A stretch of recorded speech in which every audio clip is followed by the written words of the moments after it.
tatlong beses. Nakakartod, tsaka suman din.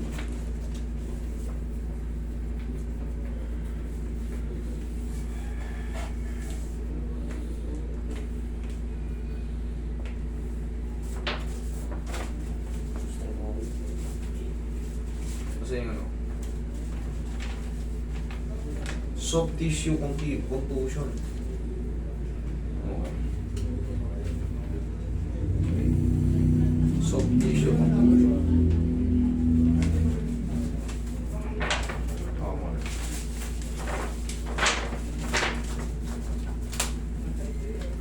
May nabasag na ano. Ayan. Ayun o yan. Mga tao niyan, mga spar yan. Kabaklat sa cartilage yan. Ngayon, ang nangyayari sa'yo, saan ka nahihirapan? Sa hagdan, sa walking, normal walk, masakit pa siya, ano? Nakapaglakad naman ako ng mga tubig na siya ito kaya. Hindi matupi.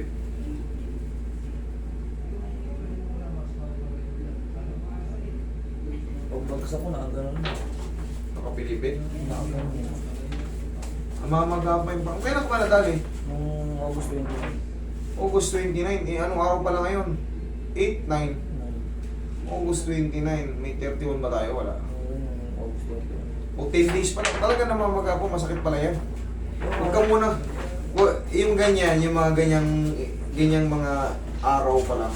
Huwag muna kayong umasa na mapiperfect na matupian. Kasi mamamaga yung loob niyan. Hindi ba? Pero ang mangyayari ngayon dyan, malilis na yung pain yan. Tapos, siyempre, day by day na luminipas, magigilom na yan. Pero huwag muna tayong aasa na namamaga yung tuhod natin, mapiperfect natin ganyan. Eh, siyempre, makukompress yung pamamaga, masasakpan ka. Sige, ubanin mo yung shoes mo. Higa ka dyan. Huwag na yung medyas, ha? Okay na yan. Sige, higa ka dyan. Pero yan, nararamdaman mo, pangkaraniwan pa yan. Pagbagsak mo, medyo pag ano, parang palihis. Baka doon na po nakalis. Sige. So, yan, pangkaraniwan lang yan. Kayang-kaya natin. Pero ang gusto ko lang ipaliwanag sa inyo, once na na-disgrasya kayo o na-injury kayo, huwag kayong mag-expect na hindi mamamagayan. Talagang automatic mamamagayan. May stress yung mga ligaments mo, mga tendons mo. Kasunod na yan, muscle na. Ito, hanggang dito pa yung pamamaga. Medyo inat pa ng konti ito eh.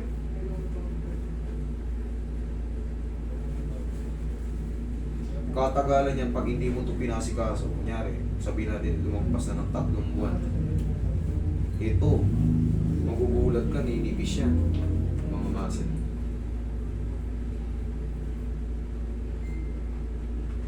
Nakagala na nga maglaro eh. Kakadala ba?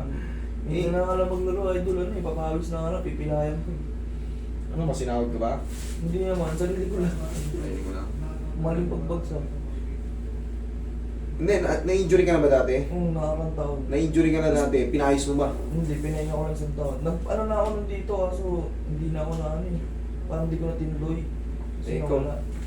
Kala mo lang. Inano ko na, sabi ko. Kala mo lang nawala, pero nakita mo ang bilis yung injury. Pagka ganyan, galing na kayo sa injury, tapos alam nyo, pinagaling nyo lang. Yung, kumbaga, hindi nyo pina-adjust talaga, pero namaga siya before. Tapos, siyempre sa loob ng isang taon, hihilom siya, pero yung posisyon ng buto mo, ganun pa rin, hindi mo pinabago. Kailangan ito pipitikin talaga. Relax lang.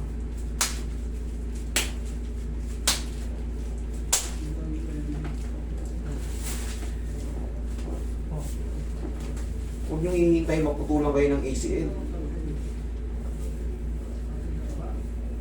Pagka multiple lang injury nyo, lahat na may mga warning noon tapos nasundan, malaking posibilidad maputol yung mga ligaments nyo. Pag naputol yun, malambot na tuhod mo, hindi ka na makatalon. Gumaling man, mawala man yung pain, usog ka rin konti. Hindi ka na makakatalon.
Tigasan mo to. Tuto.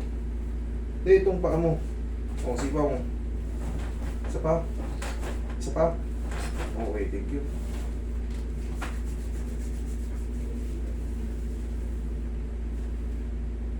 Pero naisipa ko na hindi ko maisipa yung idol. Bakit eh? Eh, siyempre, binago ko na yung posisyon. Sipa mo. Hindi mo talaga maisisipa yung kasi maglalaban nakalihis. Pag pinilit mo, gano'n. Masakit eh. Masakit talaga. Pero siyempre, pinipitik lang to eh. Ako naiintindihan ko. It's sa inyo, siyempre, hindi naman ganito ang trabaho nyo. Hindi nyo maintindihan kung ano yung ginagawa ko. Magugulat na lang kayo, ba? Kaya ko na. May pagbabago.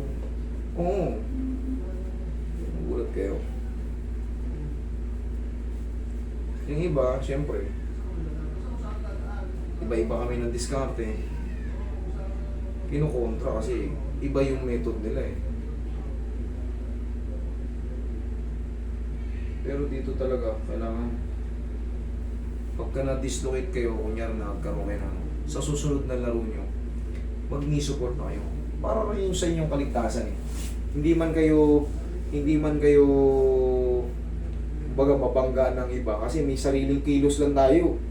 Nadidislocate tayo eh. Para hindi ka aabutan kasi weak na yung tuhod natin eh. Kaya na.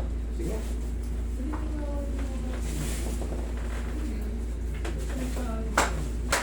Nagawa ko kayo niya ba? Nagpapahiling ka pa. Mayayain ka na kagad ng mga tropa mo eh. Hindi na. Sasagabal sa trabaho. Baka hindi na mag-laro. Kakanood mo lang halit. Nag-aabal talaga sa trabaho. Dati oh. Ha? Idol, pwede mo ga-picture? Oo. Kaya